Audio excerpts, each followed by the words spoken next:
Hi friends, വിഷ്ണുശാലിനിയുടെ latest എപ്പിസോഡിന്റെ ഒരു promo വന്നിട്ടുണ്ട്. ഇതിലെ സത്യാമ്മ വിളിച്ച് പറയുന്ന കാര്യം കേട്ട് ഞെട്ടിത്തരിച്ച് നിൽക്കുകയാണ് വിഷ്ണു. അങ്ങനെ വിഷ്ണുയ്ക്കും ഇതിപ്പോ എത്ര രൂപയാ നമുക്ക് ബാധ്യത വന്നിരിക്കുന്നത്? ഭാമ കരഞ്ഞോണ്ട് പറയും, 15 കോടി രൂപയാടാ.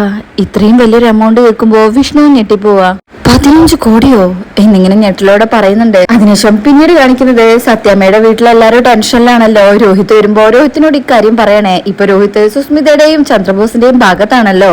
അതുകൊണ്ട് തന്നെ ഇങ്ങനെ ജപ്തിയാവുന്നൊക്കെ പറയുന്ന കേൾക്കുമ്പോ രോഹിത്തിന് ഒരു കൂസലും ഇല്ല. അത് സില്ലി ആയിട്ട് എടുക്കണേ.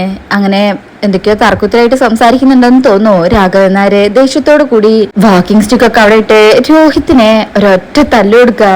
ഇത് കാണുന്ന പപ്പിമോളൊക്കെ ഞെട്ടിപ്പോകുന്നുണ്ട്. ശ്യാമയും ഭാമയും എല്ലാവരും. അങ്ങനെ എല്ലാവരും കൂടെ രാഘവേട്ടനെ പിടിച്ചു വെക്കുമ്പോ നിന്നെ ഞാൻ കൊല്ലുടാ എന്നൊക്കെ ഇങ്ങനെ ദേഷ്യത്തിലും സങ്കടത്തിലും രാഘവൻ നായര് രോഹിത്തിന്റെ അടുത്ത് പറയുന്നുണ്ട്. ഇനി ഇങ്ങനെ തല്ലിയതിന്റെ പേരിൽ രോഹിത് അവിടെ നിന്ന് ഇറങ്ങിപ്പോകുന്നോന്നും അറിയില്ല. എന്തായാലും പാല് കൊടുത്ത കൈക്ക് തന്നെ കൊത്തിയെന്ന് അവർക്ക് മനസ്സിലാവാണ് ചെയ്യുന്നത്. എന്തായാലും നമുക്ക് അടുത്ത ഭാഗത്തിനായിട്ട് വെയിറ്റ് ചെയ്യാം. ഈ റിവ്യൂ ഇഷ്ടപ്പെട്ടിട്ടുണ്ടെങ്കിൽ ചാനൽ എല്ലാവരും ലൈക്ക് ചെയ്ത് സബ്സ്ക്രൈബ് ചെയ്ത് സപ്പോർട്ട് ചെയ്തേക്കണേ. താങ്ക്